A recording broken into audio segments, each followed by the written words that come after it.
E5 TV news కు స్వాగతం. ముందుగా హెడ్లైన్స్. ఎంసీడీ ఎన్నికలకు ముందు స్పీకర్ కీలక నిర్ణయం.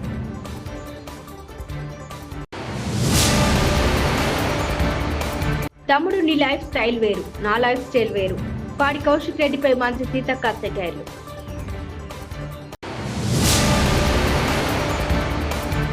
పీపీపీ విధానంలో రోడ్లు వేయట్లేదు, మంత్రి కోమటిరెడ్డి.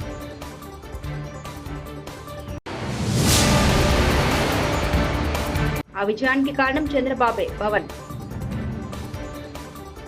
మున్సిపల్ కార్పొరేషన్ ఆఫ్ ఢిల్లీకి 2025-2026 సంవత్సరానికి గాను 14 మంది ఎమ్మెల్యేలను Delhi assembly speaker Vijender Gupta nominate చేశారు. Municipal corporation of Delhi mayor ఎన్నికలు ఈ ఏడాది ఏప్రిల్లో జరగాల్సి ఉన్న నేపథ్యంలో స్పీకర్ తాజా నియామకాలు చేపట్టడం ప్రాధాన్యత సంతరించుకుంది. మున్సిపల్ స్థాయిలోనూ బీజేపీ గెలిస్తే ట్రిపుల్ ఇంజన్ ప్రభుత్వం బీజేపీ ఏలుబడిలోకి వస్తుంది. ఎంసీడీ మేయర్, డిప్యూటీ మేయర్ ఎన్నికల్లో ఓటు వేసే హక్కును ఈ నామినేటెడ్ ఎమ్మెల్యేలు కలిగి ఉంటారు. దీంతో బీజేపీ గెలుపు అవకాశాలు మరింత మెరుగుపడే వీలుంది. తెలంగాణ ప్రభుత్వం పీపీపీ ప్రభుత్వ ప్రైవేట్ భాగస్వామ్య విధానంలో రోడ్లు వేయట్లేదని ఆర్ఎండ్బీ శాఖ మంత్రి కోమటిరెడ్డి వెంకటరెడ్డి తెలిపారు.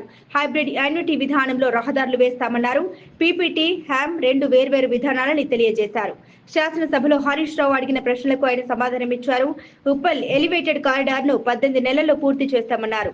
గత 10 ఏళ్లలో రోడ్ల నిర్మాణానికి 3,945 కోట్లు మాత్రమే ఖర్చు చేశారన్నారు. లేదని చెప్పిన ఎందుకంటే మేము పీపీపీ మోడల్లో పోదలుచుకోలేదు. మేము హ్యామ్ రోడ్ లో హైబ్రిడ్ యాన్యుటీ మోడల్ పోవాలని నిర్ణయించుకో. పీపీపీ మోడల్ వేరు, హ్యామ్ మోడల్ వేరు. దానికి లేదని నేను చెప్పిన. వారేం చెప్పారు నాకేం తెలియదు. అంటే వాళ్ళు చాలా మేధావులు, మాకేం తెలియదు. ఆయన అడిగిన ప్రశ్నకే సమాధానం లేదని చెప్పిన. ఇప్పుడు కూడా చెప్తున్నా లేదండి. ప్రైవేట్ పబ్లిక్ పార్ట్నర్షిప్ లో లేదని చెప్పిన. అందరూ ఆలోచించుకోరు. మీరు హరీష్ రావు గారు అంత సీనియర్ సభ్యులు ఆ విధంగా మంత్రి గారికి అవగాహన కూడా సమాధానం చెప్పాడని చెప్పి మాట్లాడి అంటే అతను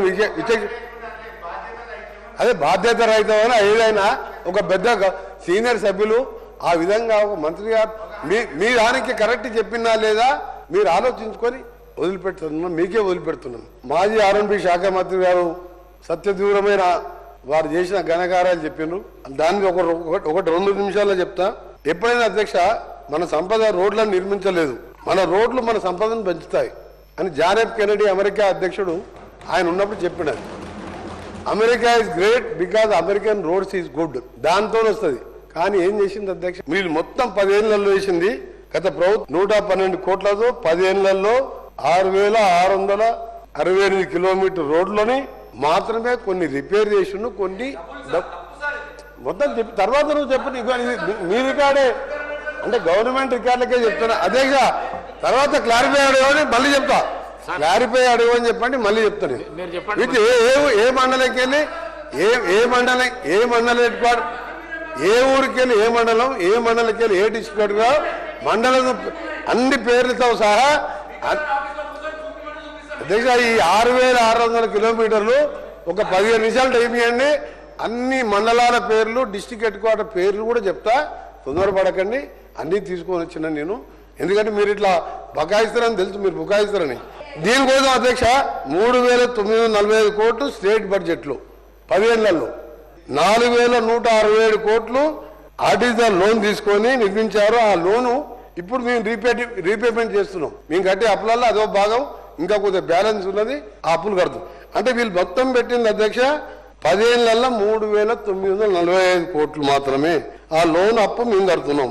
ఇది 10 ఏళ్లలో చేస్తే ఈ 14 నెలల్లో అంటే మధ్యలో 3 నెలలు తీసేయండి, పార్లమెంట్ ఎలక్షన్ కోడ్ ఇవన్నీ. ఈ 14 నెలల్లో మేము దాదాపు 4,000 కోట్ల పైన మంజూరు శాంక్షన్ చేసి టెండర్లు పెట్టి వర్క్స్ నడుస్తున్న మాట.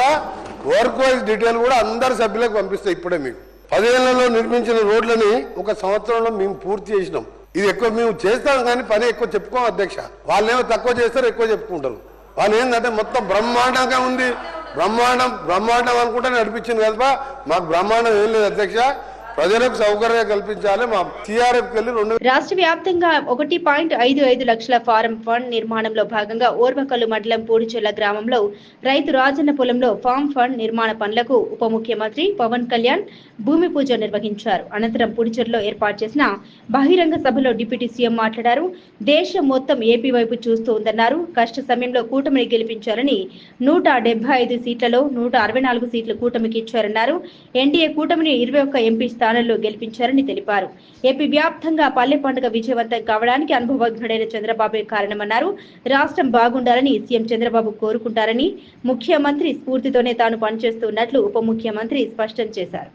అలాంటి పథకాన్ని దుర్వినియోగం చేసి ఇది రాజకీయ ఉపాధి హామీ పథకం అయిపోయింది. గౌరవ శాసనసభ్యులు తెలియజేశారు మన అసెంబ్లీలో. అలాంటివన్నీ ఎదుర్కోవడానికే షణ్ముఖ్ గారిని పెట్టాం.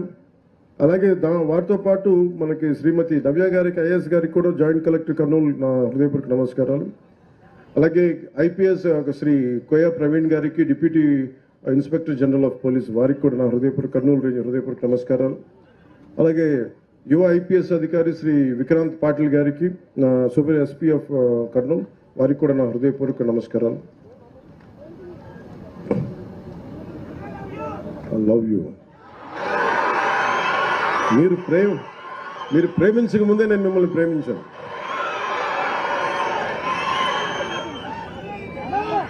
అంటే నేను ఇందాక శబరి గారు మాట్లాడతా మీ జన సైనికులు చాలా గట్టి వ్యక్తులు అంటుంటే, అంటే ఎంత గట్టిదనం లేకపోతే వీర మహిళల్లో కానీ జన సైనికుల్లో కానీ, అంటే ఎప్పుడు కూడా గెలుపులో నేను మనుషుల్ని లెక్కించను. నేను మనుషుల్లో గెలుపుని విజయం డబ్బుని లెక్కించను. కానీ కష్ట సమయంలో నువ్వు ఎలాగున్నావు, కష్ట సమయంలో మీరు నిలబడ్డారు, బలంగా మమ్మల్ని అందరినీ నిలబెట్టారు. అంటే ఏం లేదు, అంటే రోడ్ల మీదకి ఇక్కడున్న వేదిక పైన నాయకులందరూ తెగించి రాగలరు. కానీ వెనక మీరు బలం ఇస్తే 175కి మనం 164 సీట్లు కొట్టగలిగాము. 21 పార్లమెంట్ సీట్లు. అంటే ఇది సామాన్యమైన విజయంగా దేశం తల తిప్పి చూసిన విజయం ఇది. అలాంటి విజయానికి మీలాంటి యువత కానీ, మీలాంటి కమిటెడ్ వ్యక్తులు లేకపోయినంటే ఈ పాటికి ఇది సాధ్యమయ్యే పని కాదు. అంటే మీరు స్ఫూర్తి పొంది మాకు బలాన్ని ఇచ్చి, ఇప్పుడు నాలాంటి వాడు కూడా పోరాటం చేయగలడు. కానీ మీరు మా వెనక నడవకపోయిండుంటే నాలాంటి వాడు కూడా ఏం చేయలేడు. అందుకని ఈ ఘన విజయం ఆంధ్రప్రదేశ్. మేము ఏం చేసినా సోషల్ మీడియాలో తప్పులు చూపిస్తున్నారు. కాంగ్రెస్ వి బీర్ల ఐలయ్య చేసేటువంటి వాటన్నిటిని కూడా వాళ్ళ సోషల్ మీడియా ద్వారా తప్పులుగా చిత్రీకరించి ఇవాళ సన్నోట్లకు మనం బోనస్ ఇస్తున్నాం. ఇంత పెద్ద ఎత్తున రుణమాఫీ చేసిన ఇంకా దుమ్మెత్తిపోసే అధ్యక్ష గతంలో వైఎస్ఆర్ రాజకీయ నాయకులు ఇచ్చిన పథకాలు పెట్టి రైతులను యాచకులుగా మారుస్తున్నారు. రైతులకు పిల్లని కూడా ఇస్తలేరు.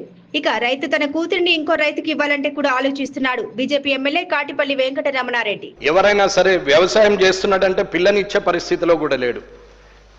వ్యవసాయదారుడే వ్యవసాయం చేస్తున్న అతన్ని అల్లునిగా స్వీకరించే పరిస్థితిలో లేరు. కానీ అందరము వ్యవసాయదారుల గురించే మాట్లాడతాం. వ్యవసాయదారుడి కన్నీరును మనం చూసి ఓదార్చడం తప్ప చేయగలిగే పని ఏమీ లేదు. అందుకే ఇటువంటి స్కీములన్నీ మనం పెట్టి వ్యవసాయదారుని యాచకునిగా మారుస్తున్నాం. కాబట్టి ఇప్పుడున్నటువంటి ఈ ప్రజాప్రతినిధులందరూ ఇక ముందైనా రైతుకు కావాల్సిందేదో ప్రాక్టికల్గా ఫీల్డ్ ఎక్స్పీరియన్స్తోని వ్యవసాయ శాఖ అధికారులతో మాట్లాడి కావాల్సినటువంటి సదుపాయాలను ఏర్పాటు చేసి అదొక వ్యవసాయ పరిశ్రమగా విస్తరించే స్థాయికి తీసుకురావాలని నేను కోరుకుంటున్నాను. భూమి లేని ఉపాధి కూలీలకు ఇప్పటికే ఇందిరమ్మ ఆత్మీయ భరోసా ఇచ్చేశాం. మార్చి 31వ తారీఖులోపు రైతు భరోసాతో పాటు ఇందిరమ్మ ఆత్మీయ భరోసా పెండింగ్ బకాయిలు చెల్లిస్తాం. మంత్రి సీతక్క. భరోసా రెండు కూడా మార్చి 31 వరకు మొదటి దఫా అన్ని కూడా క్లియర్ చేయబడుతుంది. అట్లనే మీరు 1 కోటి మందికి ఉపాధి హామీ కూలీలు ఉన్నారంటే 10 ఎకరాలు ఉన్న వాళ్ళకి కూడా కార్డ్స్ ఉన్నాయి. మీరు చూడండి, మేము మొత్తం లిస్ట్ అవుట్ చేసి భూమి లేని వాళ్ళకి ఇచ్చినాము. రాత్రి కురిసిన చిన్న వర్షానికి ఓల్డ్ సిటీ న్యూసిటీలో రాత్రి 12 గంటలకు కరెంటు పోతే ఇప్పటి వరకు రాలేదు. రాత్రి కరెంటు లేకపోవడంతో ఉపవాసాలు ఉండే వాళ్ళకి ఇబ్బందులు కలిగాయి.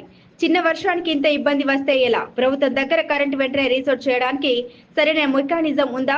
Yakutpura MIM MLA Jafar Hussain. खुदपुरा है, मेरे बाजू चंद्रायन गुट्टा है, चार मीनार है, उसी तरह सब कारवान है, बहादुरपुरा है, नामपल्ली है, सब जगह सर रात से जो लाइट गई, सहरी के टाइम तक भी लाइट नहीं आई सर। इसके अलावा सर हमारे पास रमजान में ये ताक रात चलते सर, रात को यहाँ पे तरावी के अलावा ताजुद की नमाज और मसाजिद के अंदर चलती सर। स्पेशली स्टेट ऑनर मस्जिद में मक्का मस्जिद और शाही मस्जिद है सर। शाही मस्जिद के अंदर भी लाइट बनती सर।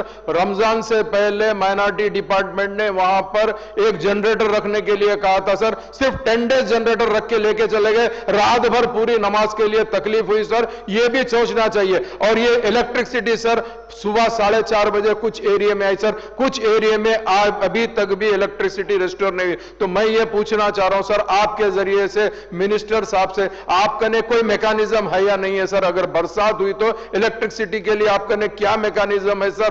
ये सोचिए सर, एक छोटी सी बारिश का ఎస్సీ వర్గీకరణను మాజీ ముఖ్యమంత్రి జగన్ సమర్థిస్తున్నారో లేదో చెప్పాలని ఎంఆర్పీఎస్ వ్యవస్థాపక అధ్యక్షుడు మందకృష్ణ మాదిగ ప్రశ్నించారు. వైకాపాలో మాలల ఆధిపత్యం కోసం మాదిగలను అణగదొక్కుతున్నారని ఆరోపించారు. మాజీ మంత్రి ఆదిమూలపు సురేష్ మాటలే దీనికి నిదర్శనమన్నారు. ఎస్సీ వర్గీకరణలో చంద్రబాబు జగన్ కు ఆకాశానికి భూమికి ఉన్నంత తేడా ఉందని వ్యాఖ్యానించారు. ఆ తీర్మానం మీద తమ వైఖరిని చెప్పదలుచుకుంటే నేరుగా జగన్మోహన్ రెడ్డి గారు మాత్రమే చెప్పాలి. దాన్ని సమర్థిస్తున్నారా వ్యతిరేకిస్తున్నారా అని. పార్టీ అధినేత నుంచి ఈ విషయంలో స్పష్టత లేదు. కానీ మా మాదిగ సామాజిక వర్గానికి సంబంధించిన మాజీ మంత్రి వర్యులు ఆదిమూల సురేష్ కుమార్ గారితో మీరు రాసిన స్క్రిప్టును మాత్రం వినిపించిండ్రా అని మాకు అనుమానాలు కనిపిస్తున్నాయి. మీ పత్రికల్లో వచ్చిన హెడ్డింగ్ ప్రకారమే, సురేష్ గారి ప్రెస్ మీట్ ప్రకారమే, లేదా మీరు రాయించిన ఆయన చదివిన ఆ స్క్రిప్ట్ ప్రకారమే మీరు పెట్టిందే ఎస్సీలో చిచ్చు పెట్టి చలి కాచుకుంటారా అనే మాట మీ హెడ్డింగ్లోనే ఉన్నది.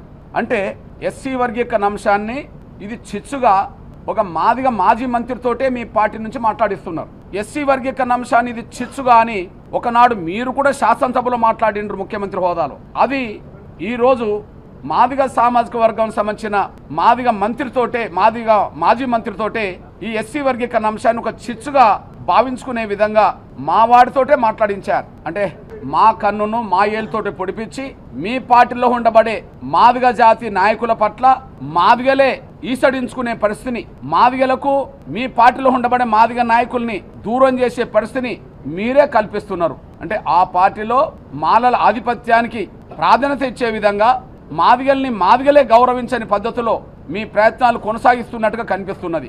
ఈ విషయంలో మీకు చంద్రబాబు నాయుడు గారికి ఎస్సీ వర్గీకరణ విషయంలో స్పష్టత ఆకాశానికి భూమికి మధ్యలో ఉన్నంత తేడా ఉన్నది. ఎస్సీ రిజర్వేషన్ల వర్గీకరణ విషయంలో స్పష్టత, కమిట్మెంట్, నిజాయితీ ఆకాశానికి భూమికి మధ్యలో ఉన్నంత తేడా కనిపిస్తున్నది. మీరు అసెంబ్లీకి రారు, అత్యంత కీలకమైన చర్చల్లో పాల్గొన్నారు, సుప్రీంకోర్టు దీన్ని స్వాగతించారు. లాయర్ని పెట్టమంటే లాయర్ పెట్టారు, గతంలో అపాయింట్మెంట్ ఇవ్వమంటే అపాయింట్మెంట్ ఇవ్వరు. AP deputy CM Pawan Kalyan అభిమానులపై నంద్యాల ఎంపీ బైరెడ్డి శబరి ఆసక్తికర వ్యాఖ్యలు చేశారు. తాను ఎంబీబీఎస్ చదివే రోజుల్లో పవన్ ఫ్యాన్స్ తనను ర్యాగింగ్ చేశారని సరదాగా వ్యాఖ్యానించారు. ఆమె మాటలకు వేదికపైనున్న పవన్ సైతం చిరునవ్వులు చిందించారు. పంట కుంటల భూమి పూజ కోసం డిప్యూటీ సీఎం కర్నూలు జిల్లా ఓర్వకల్లు మండలం పూడిచెర్లలో పర్యటించారు. ఈ సందర్భంగా ఏర్పాటు చేసిన సభలో పవన్ ఎదుట బైరెడ్డి శబరి గతాన్ని గుర్తు చేసుకున్నారు. జన సైనికులు నిజంగా చాలా గట్టివారని పవన్ అన్నారు. వారు తెగించి పనిచేసి కూటమికి అఖండ విజయాన్ని అందించారని ఆయన సమాధానమిచ్చారు. నేను అడిగిన మొట్టమొదటి నేను అడుగు పెట్టంగానే ర్యాగింగ్ అన్నమాట. సీనియర్స్ నీ ఫేవరెట్ హీరో ఎవరు అని అడిగారు. నేను గొప్పగా పవన్ కళ్యాణ్ గారు అని చెప్పాను. అనగానే ఒక 100 మంది నా చుట్టూ ముట్టేశారు. ఎవరు ఏంటి అంటే మేము పవన్ కళ్యాణ్ గారి ఫ్యాన్స్, నువ్వేంటి అని నాతో గొడవ. అప్పటి నుంచి సంవత్సరం వరకు నేను మీ పేరు ఎత్తలేదు సార్. ఇది మీ ఫ్యాన్స్ యొక్క పవర్. అట్లాగే రాజకీయము నాయకులు అనే వాళ్ళు చాలా మంది వస్తారు, కానీ ఒక మంచి నాయకుడు రావాలంటే చాలా అదృష్టం ఉండాలి ప్రజలకు. అలాంటి నాయకుడు, ప్రజల వెంట ఉండే నాయకుడు, ప్రజల కష్టాలు ఏంటో తెలిసే నాయకుడు మన ముందుకు వచ్చి మనకు వారం ముందే ఉగాది పండుగ ఇక్కడ జరుపుకుంటున్నామంటే ధన్యవాదాలు సార్. ఎంసీడీ ఎన్నికలకు ముందు స్పీకర్ కీలక నిర్ణయం.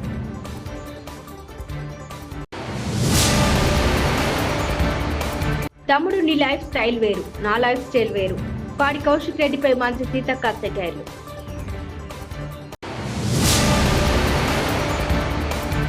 పీపీపీ విధానంలో రోడ్లు వేయట్లేదు మంత్రి కోమటిరెడ్డి.